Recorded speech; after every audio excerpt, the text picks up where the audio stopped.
বাংলাদেশের শেখ হাসিনা সরকারের সময় ব্যাপক মানবাধিকার লঙ্ঘনের জন্য র্যাবের পাশাপাশি প্রতিরক্ষা গোয়েন্দা মহাপরিদপ্তর বা ডিজিএফআই দায়ী বলে অভিযোগ উঠেছে।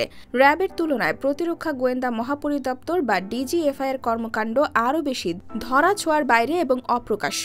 ডিজিএফআই নিয়ে বিস্তর অভিযোগ অনেকের মুখে মুখে থাকলেও সেগুলো নিয়ে কেউ প্রকাশ্যে কথা বলতে সাহস পায়নি। বহু মানুষকে গুম করা কিংবা বছরের পর বছর ধরে গোপন বন্দিশালায় আটকের বিষয়টি প্রথমবারের মতো সবার চোখের সামনে আসে শেখ হাসিনার পতন ও দেশ থেকে পালিয়ে যাবার পরে। দীর্ঘদিন ধরে নিখোঁজ থাকা কিছু ব্যক্তির পরিবারের সদস্যরা ঢাকা সেনানিবাসের ভেতরে ডিজিএফআই এর অফিসের সামনে জড়ো হয়। তাদের অভিযোগ, এই ব্যক্তিরা ডিজিএফআই এর কাছে বন্দী রয়েছে। এরপর ঢাকা শহরের বিভিন্ন জায়গা থেকে অন্তত ৩ জনকে পাওয়া যায় যারা ৫ থেকে ৮ বছর পর্যন্ত নিখোঁজ ছিলেন। এই মুহূর্তে মানবাধিকার কর্মীরা ডিজিএফআই কে নাটের গুরু হিসেবে বর্ণনা করছেন। তাদের মতে দেশে গুম হবার ঘটনাগুলোকে সমন্বয় করেছে নতুবা উৎসাহিত করেছে।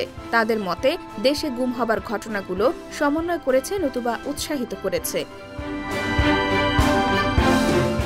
সংশ্লিষ্টরা বলছেন, ডিজিএফআই এর প্রধান কাজ হচ্ছে ৩টি বাহিনীর ওপর গোয়েন্দা নজরদারি করা। এছাড়া প্রতিবেশী দেশে কি ধরনের পরিবর্তন হচ্ছে এবং বাংলাদেশকে সেটি কিভাবে প্রভাবিত করছে সেটি সম্পর্কে সমগ্র ধারণা রাখা। আইন অনুযায়ী রাজনীতির সাথে ডিজিএফআই এর কোনো সম্পর্ক নেই, কিন্তু সংসদীয় কমিটির কাছে গোয়েন্দা প্রধানদের জবাবদিহিতা থাকতে হবে। তবে শুধুমাত্র সরকার প্রধান ছাড়া তারা অন্য কারো কাছে জবাবদিহি করে না, ফলে রাজনৈতিক স্বার্থ কায়েম করতে ব্যবহার করা হয়েছে তাদের।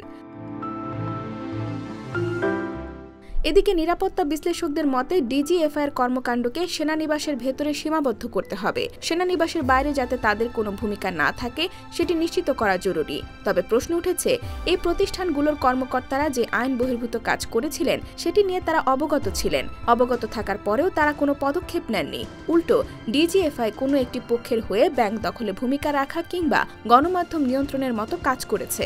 এমনকি সাবেক প্রধান বিচারপতি সুরেন্দ্র কুমার প্রকাশ্যে বলেছেন যে সরকারের সাথে বিরোধের পর তাকে দেশ ছেড়ে যেতে বাধ্য করেছে ডিজিএফআই। এদিকে সাবেক লেফটেন্যান্ট জেনারেল মইনুল ইসলাম মনে করেন, সব সংস্কারের সাথে রাজনৈতিক বিষয় জড়িত থাকে। যারা রাজনীতি করবেন তারা যদি সঠিক রাজনীতি না করেন তাহলে তো এটা নষ্ট হয়ে যাবে বলে মন্তব্য করেন মিস্টার ইসলাম। IBTV USA, new York.